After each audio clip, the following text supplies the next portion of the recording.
नमस्कार मित्रों, मैं ब्रिजेंद्र सिंह। हमारे YouTube चैनल उपन्यास कहानियां में आपका स्वागत है।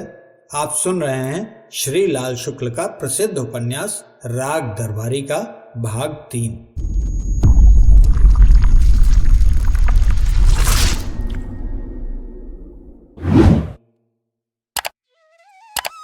दो बड़े और छोटे कमरों का एक डाक बंगला था जिसे डिस्ट्रिक्ट बोर्ड ने छोड़ दिया था। उसके तीन ओर कच्ची दीवारों पर छप्पर डालकर कुछ अस्तबल बनाए गए थे। अस्तबलों से कुछ दूरी पर पक्की ईंटों की दीवारों पर टीन डालकर एक दुकान सी खोली गई थी। एक ओर रेलवे फाटक के पास पाई जाने वाली एक कमरे की गुमटी थी। दूसरी ओर एक बड़े बरगद के पेड़ के नीचे एक कब्र जैसा चबूतरा था। अस्तबलों के पास एक नए ढंग की इमारत बनी थी जिस पर लिखा था सामुदायिक मिलन केंद्र शिवपालगंज। इस सब के पिछवाड़े 3-4 एकड़ का ऊसर पड़ा था जिसे तोड़कर उसमें चरी बोई गई थी। चरी कहीं कहीं सचमुच ही उगाई थी। इन्हीं सब इमारतों के मिले जुले रूप को छंगामल विद्यालय इंटरमीडिएट कॉलेज शिवपालगंज कहा जाता था। यहाँ से इंटरमीडिएट पास करने वाले लड़के सिर्फ इमारत के आधार पर कह सकते थे कि हम शांति निकेतन से भी आगे हैं, हम असली भारतीय विद्यार्थी हैं। हम नहीं जानते कि बिजली क्या है, नल का पानी क्या है, पक्का फर्श किसको कहते हैं, सैनिटरी फिटिंग किस चिड़िया का नाम है। हमने विलायती तालीम तक देसी परंपरा में पाई है और इसीलिए हमें देखो, हम आज भी उतने ही प्राकृत हैं। हमारे इतना पढ़ लेने पर भी हमारा पेशाब पेड़ के तने पर ही उतरता है, बंद कमरे में ऊपर चढ़ जाता है। छंगामल कभी जिला बोर्ड के चेयरमैन थे। एक फर्जी प्रस्ताव लिखकर उन्होंने बोर्ड के डाक बंगले को इस कॉलेज के प्रबंध समिति के नाम उस समय लिख दिया था जब कॉलेज के पास प्रबंध समिति को छोड़कर और कुछ नहीं था। लिखने की शर्त के अनुसार कॉलेज का नाम छंगामल विद्यालय पड़ गया था। विद्यालय के एक एक टुकड़े का अलग अलग इतिहास था। सामुदायिक मिलन केंद्र गांव सभा के नाम पर लिए गए सरकारी पैसे से बनवाया गया था, पर उसमें प्रिंसिपल का दफ्तर था और कक्षा 11 और 12 की पढ़ाई होती थी। अस्तबल जैसी इमारतें श्रमदान से बनी थी। टीन शेड किसी फौजी छावनी के भग्नावशेषों को रातों रात हटाकर खड़ा किया गया था। जुता हुआ ऊसर कृषि विज्ञान की पढ़ाई के काम आता था। उसमें जगह जगह उगी हुई ज्वार प्रिंसिपल की भैंस के काम आती थी। देश में इंजीनियरों और डॉक्टरों की कमी है। कारण ये है कि इस देश के निवासी परंपरा से कवि हैं। चीज को समझने के पहले उस पर मुग्ध होकर कविता कहते हैं। भाखड़ा नागल बांध को देखकर वे कह सकते हैं, आहा, अपना चमत्कार दिखाने के लिए देखो, प्रभु ने फिर से भारत भूमि को ही चुना। ऑपरेशन टेबल पर पड़ी हुई युवती को देखकर वे मतिराम बिहारी की कविताएं दोहराने लग सकते हैं। भावना के इस तूफान के बावजूद और इसी तरह की दूसरी अड़चनों के बावजूद इस देश को इंजीनियर पैदा करने हैं, डॉक्टर बनाने हैं। इंजीनियर और डॉक्टर तो असल में वे तब होंगे जब वे अमेरिका या इंग्लैंड जाएंगे, पर कुछ शुरुआती कम टेक ऑफ स्टेज वाला यहाँ भी होना है। ये काम भी छंगामल विद्यालय इंटर कॉलेज कर रहा था। साइंस का क्लास लगा था। 9वां दर्जा। मास्टर मोतीराम, जो एक तरह बीएससी पास थे, लड़कों को आपेक्षिक घनत्व पढ़ा रहे थे। बाहर उस छोटे से गांव में छोटेपन की बतौर अनुप्रास छटा छाई थी। सड़क पर ईख से भरी बैलगाड़ियां शक्कर मिल की ओर जा रही थी। कुछ मरियल लड़के पीछे से ईख खींच खींच कर भाग रहे थे। आगे बैठा हुआ गाड़ीवान खींच खींच कर गालियां दे रहा था।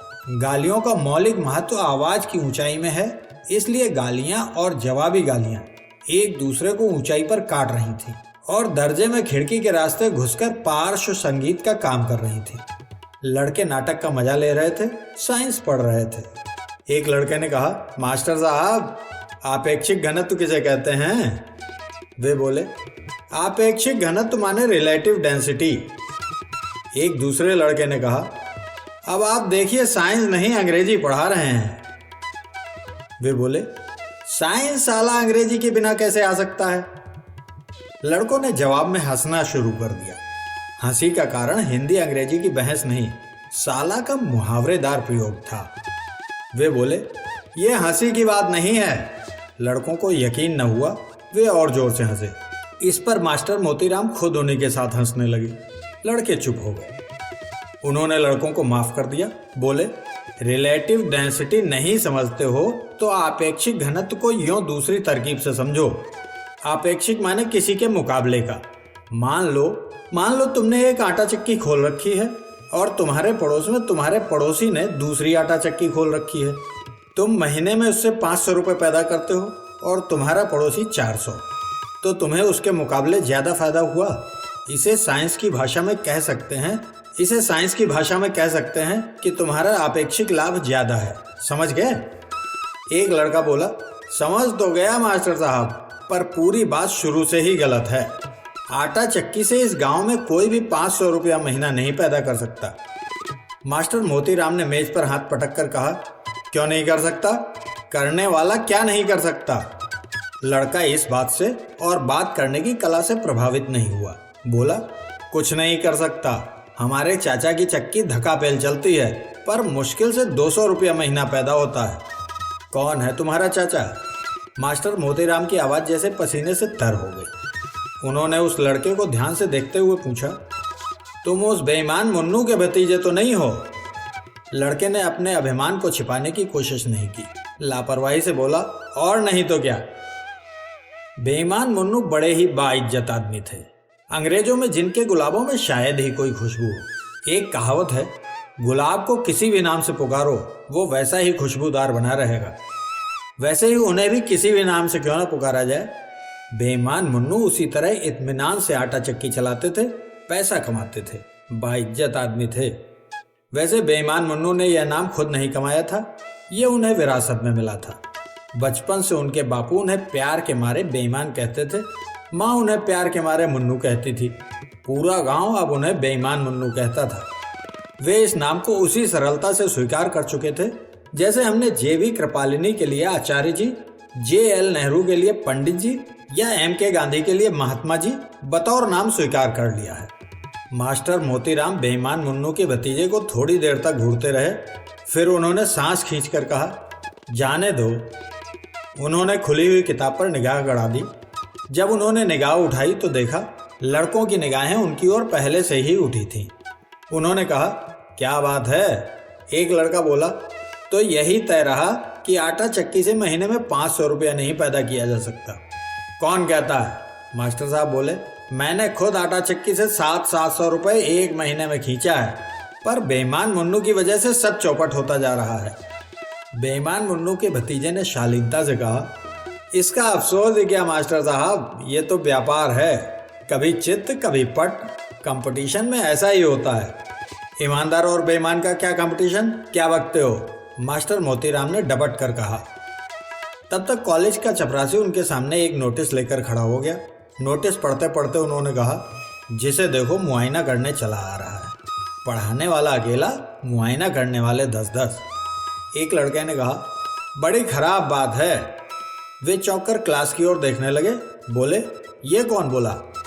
एक लड़का अपनी जगह से हाथ उठाकर बोला, मैं मास्टर साहब, मैं पूछ रहा था कि आपेक्षिक घनत्व निकालने का क्या तरीका है। मास्टर मोतीराम ने कहा, आपेक्षिक घनत्व निकालने के लिए उस चीज का वजन और आयतन यानी वॉल्यूम जानना चाहिए।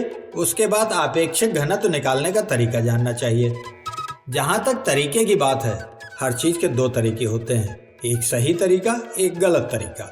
सही तरीके का सही नतीजा निकलता है, गलत तरीके का गलत नतीजा। इसे एक उदाहरण देकर समझाना जरूरी है। मान लो तुमने एक आटा चक्की लगाई। आटा चक्की की बढ़िया नई मशीन है, खूब चमाचम रखी है, जमकर ग्रीस लगाई है, इंजन नया है, पट्टा नया है, सब कुछ है, पर बिजली नहीं है। तो क्या नतीजा निकलेगा? पहले बोलने वाले लड़के ने कहा, तो डीजल इंजन का इस्तेमाल करना पड़ेगा, मुन्नू चाचा ने किया था। मास्टर मोतीराम बोले, यहाँ अकेले मुन्नू चाचा ही के पास अकल नहीं है। इस कस्बे में सबसे पहले डीजल इंजन कौन लाया था, जानता है कोई? लड़कों ने हाथ उठाकर कोरस में कहा, आप लाए थे। मास्टर साहब ने संतोष के साथ मुन्नू के भतीजे की ओर देखा और हिकारत से बोले, सुन लिया, बेईमान मुन्नू ने तो डीजल इंजन मेरी देखा देखी चलाया था, पर मेरी चक्की तो ये कॉलेज खुलने से पहले से चल रही थी। मेरी ही चक्की पर कॉलेज की इमारत के लिए हर आटा पिसाने वाले से शेर भर आटे का दान लिया गया। मेरी ही चक्की में पिसकर वो आटा शहर में बिकने के लिए गया।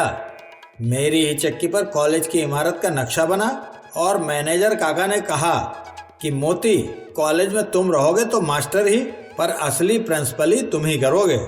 सब कुछ तो मेरी चक्की पर हुआ, और अब गांव में चक्की है तो बेईमान मुन्नू की, मेरी चक्की कोई चीज ही ना हुई। लड़के इत्मीनान से सुनते रहे।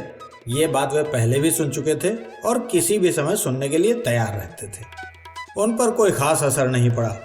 पर मुन्नू के भतीजे ने कहा, चीज तो मास्टर साहब आपकी भी बढ़िया है और मुन्नू चाचा की भी, पर आपकी चक्की पर धान कूटने वाली मशीन ओवरहालिंग मांगती है, धान उसमें ज्यादा टूटता है। मास्टर मोतीराम ने आपसी तरीके से कहा, ऐसी बात नहीं है, मेरे जैसी धान की मशीन तो पूरे इलाके में नहीं है, पर बेईमान मुन्नू कुटाई पिसाई का रेट गिराता जा रहा है, इसीलिए लोग उधर दौड़ते हैं। हर हिंदुस्तानी की यही हालत है, 2 पैसे की जहाँ किफायत हो वो उधर ही मुंह मारता है। ये तो सभी जगह होता है, लड़के ने तर्क किया। सभी जगह नहीं, हिंदुस्तान में ही ऐसा होता है। हाँ, उन्होंने कुछ सोचकर कहा, तो रेट गिराकर अपना घाटा, दूसरे लोग तो दूसरी तरह से ग्राहकों का आटा चुरा कर पूरा कर लेते हैं। अब मास्टर मोतीराम जिस शख्स का नाम है वो सब कुछ कर सकता है, यही नहीं कर सकता। एक लड़के ने कहा, आपेक्षिक घनत्व निकालने का तरीका क्या निकला? वे जल्दी से बोले, वही तो बता रहा था। उनकी निगाह खिड़की के पास सड़क पर ईख की गाड़ियों से 3 फीट ऊपर जाकर उससे भी आगे क्षितिज पर अटक गई। कुछ साल पहले के चिरंतन भावाविष्ट पोज वाले कवियों की तरह वे कहते रहे, मशीन तो पूरे इलाके में वो एक थी, लोहे की थी, पर शीशे जैसी झलक दिखाती थी। अचानक उन्होंने दर्जे की ओर सीधे देखकर कहा, तुमने क्या पूछा था? लड़के ने अपना सवाल दोहराया, पर उसके पहले ही उनका ध्यान दूसरी ओर चला गया था। लड़कों ने भी कान उठाकर सुना। बाहर ईख चुराने वालों और ईख बचाने वालों की गालियों के ऊपर, चपरासी के ऊपर पढ़ने वाली प्रिंसिपल की फटकार के ऊपर, म्यूजिक क्लास से उठने वाली हारमोनियम की म्याव म्याव के ऊपर अचानक भग भग की आवाज होने लगी थी। मास्टर मोतीराम की चक्की चल रही थी। ये उसी की आवाज थी, ये असली आवाज थी। अन्न वस्त्र की कमी की चीख पुकार, दंगे फसाद के चीत्कार, इन सबके तर्क के ऊपर सच्चा नेता जैसे सिर्फ आत्मा की आवाज सुनता है और कुछ नहीं सुन पाता। वही मास्टर मोतीराम के साथ हुआ। उन्होंने और कुछ नहीं सुना, सिर्फ भग भग भग सुना। वे दर्जे से भागे। लड़कों ने कहा, क्या हुआ मास्टर साहब, अभी घंटा नहीं बजा है? वे बोले, लगता है मशीन ठीक हो गई, देखें कैसी चलती है। वे दरवाजे तक गए, फिर अचानक वहीं से घूम पड़े। चेहरे पर दर्द जैसा फैल गया था, जैसे किसी ने जोर से चुटकी काटी हो। वे बोले, किताब में पढ़ लेना, आपेक्षिक घनत्व का अध्याय जरूरी है। उन्होंने लार घूंटी, रुककर कहा, इम्पोर्टेंट है। कहते ही उनका चेहरा फिर खिल गया। भग भग भग कर्तव्य बाहर के जटिल कर्म क्षेत्र में उनका आवाहन कर रहा था। लड़कों और किताबों का मोह उन्हें रोक न सका। वे चले गए। दिन के 4 बजे प्रिंसिपल साहब अपने कमरे से बाहर निकले। दुबला पतला जिस्म, उसके कुछ अंश खाकी हाफ पैंट और कमीज से ढके थे। पुलिस सार्जेंट वाला बेंत बगल में दबा था, पैर में सैंडल। कुल मिलाकर काफी चुस्त और चालाक दिखते हुए, और जितने थे उससे ज्यादा अपने को चुस्त और चालाक समझते हुए। उनके पीछे पीछे हमेशा की तरह कॉलेज का क्लर्क चल रहा था।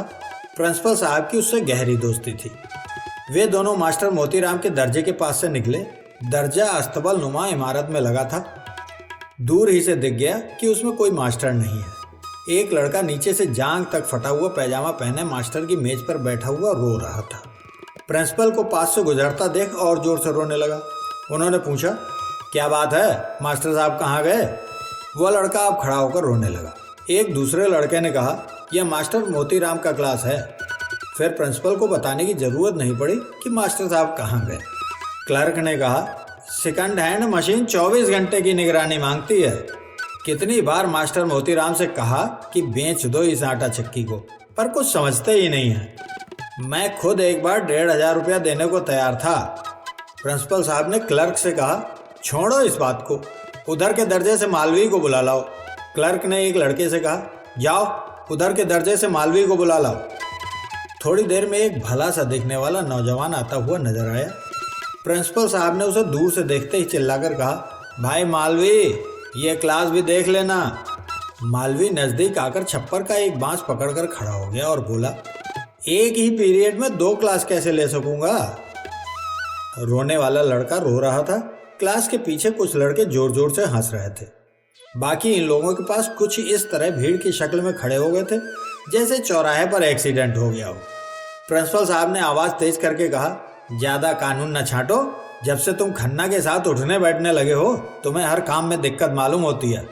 मालवी प्रिंसिपल साहब का मुंह देखता रह गया।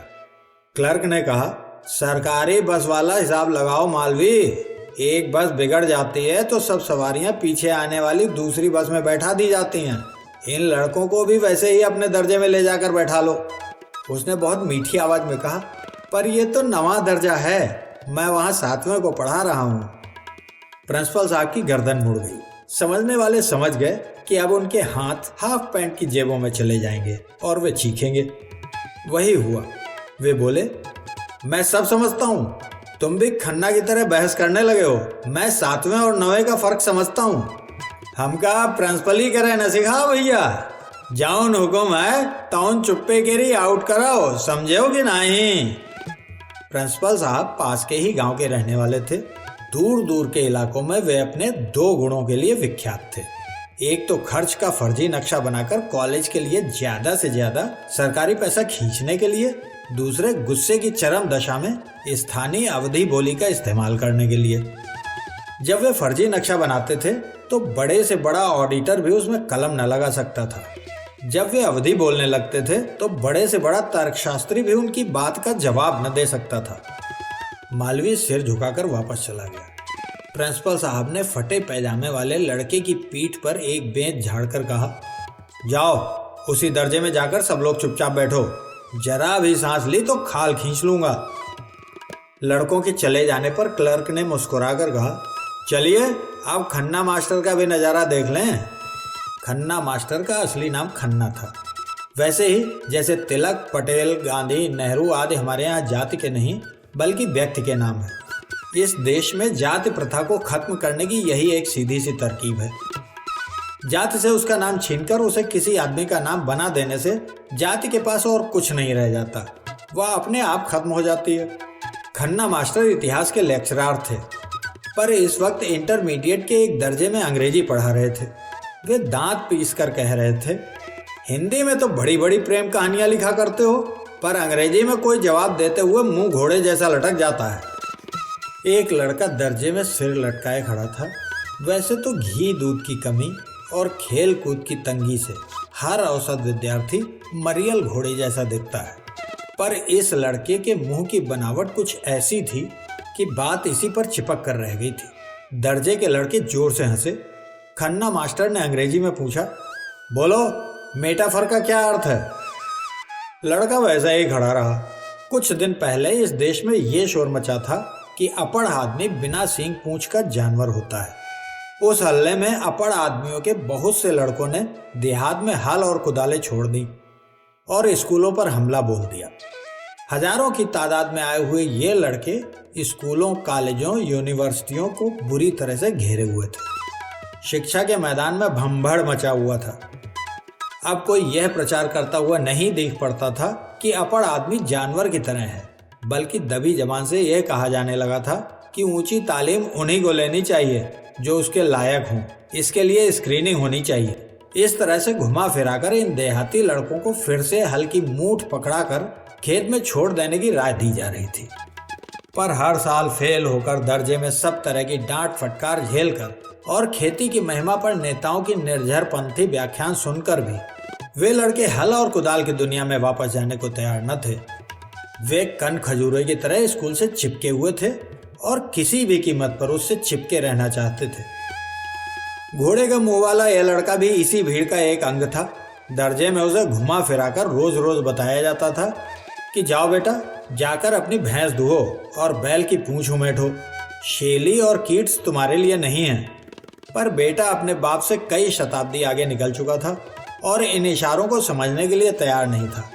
उसका बाप आज भी अपने बैलों के लिए 12वीं शताब्दी में प्रचलित गंडासे से चारा काटता था। उस वक्त लड़का एक मटमैली किताब में अपना घोड़े जैसा मुंह छिपाकर 20वीं शताब्दी के कलकत्ते की रंगीन रातों पर गौर करता रहता था। इस हालत में वह कोई परिवर्तन झेलने को तैयार न था। इसलिए वह मेटाफर का मतलब नहीं बता सकता था और न अपने मुंह की बनावट पर बहस करना चाहता था। कॉलेज के हर औसत विद्यार्थी की तरह ये लड़का भी पोशाक के मामले में बेतकल्लुफ था।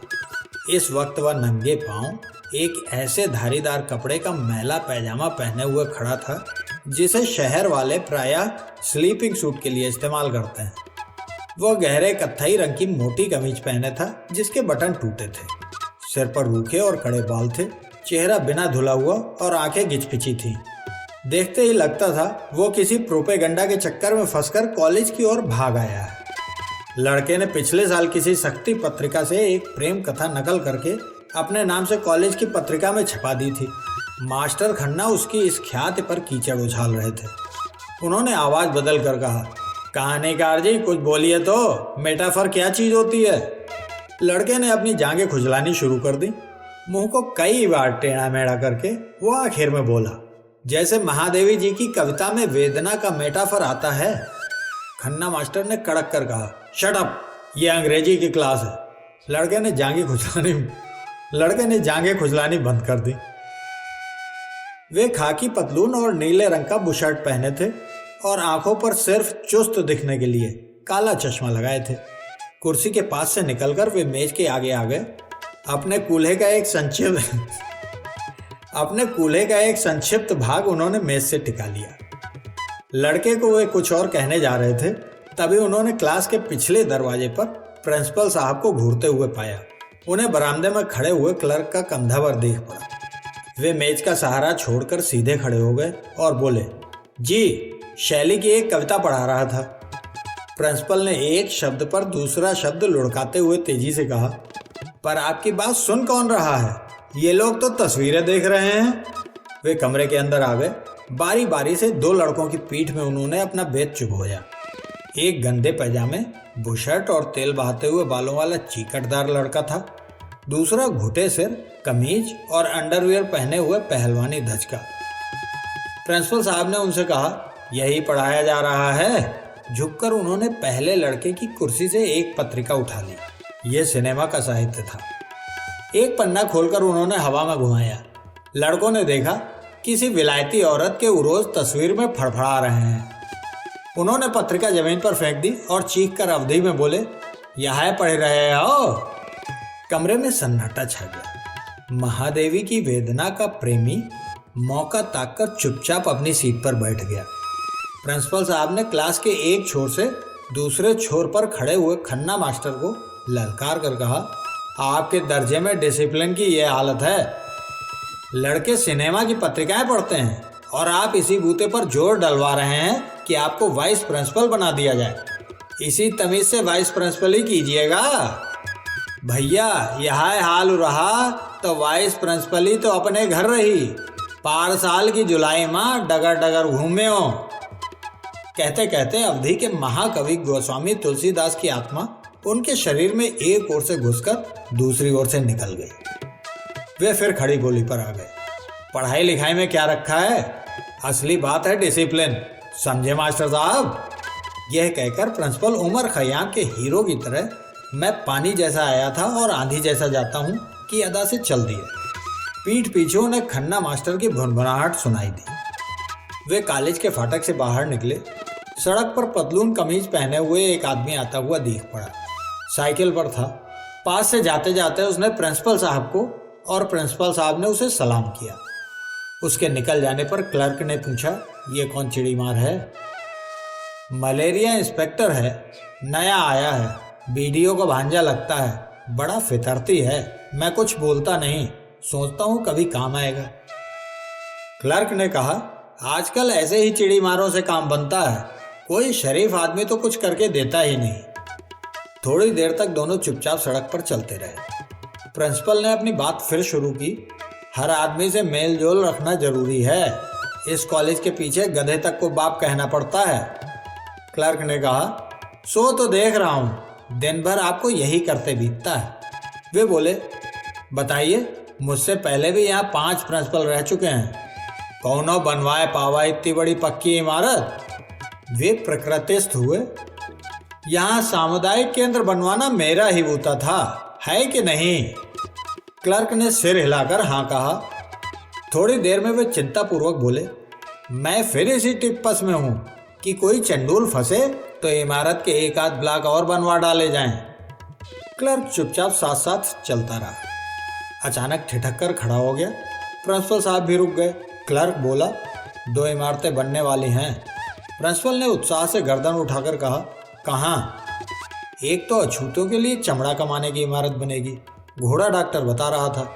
दूसरे अस्पताल के लिए हैजे का वार्ड बनेगा, वहाँ जमीन की कमी है। कॉलेज ही के आसपास टिप्पस में ये इमारतें बनवा लें, फिर धीरे से हथिया लेंगे।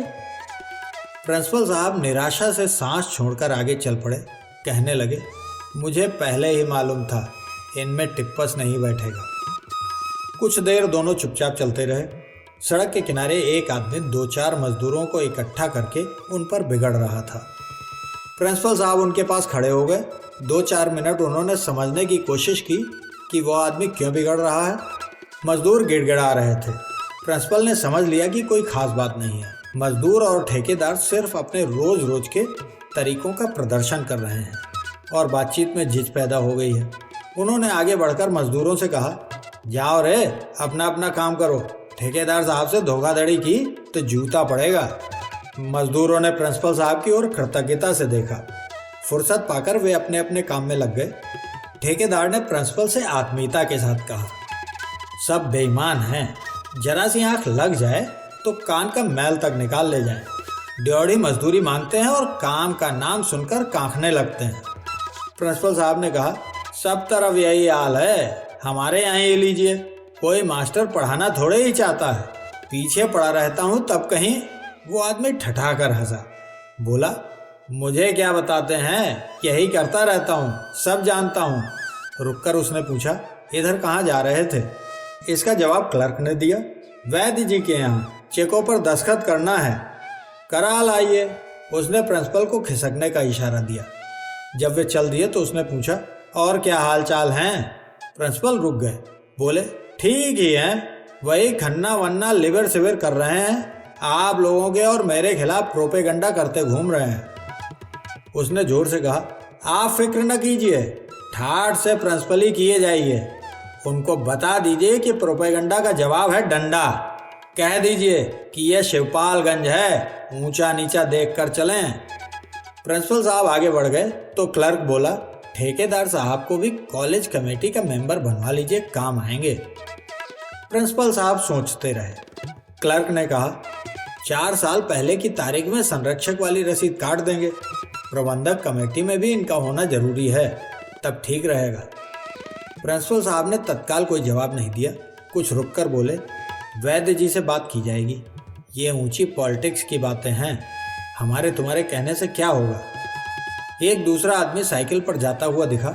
उसे उतरने का इशारा करके प्रिंसिपल साहब ने कहा, नंदापुर में चेचक फैल रही है और आप यहाँ झोला दबाए हुए शायरी कर रहे हैं।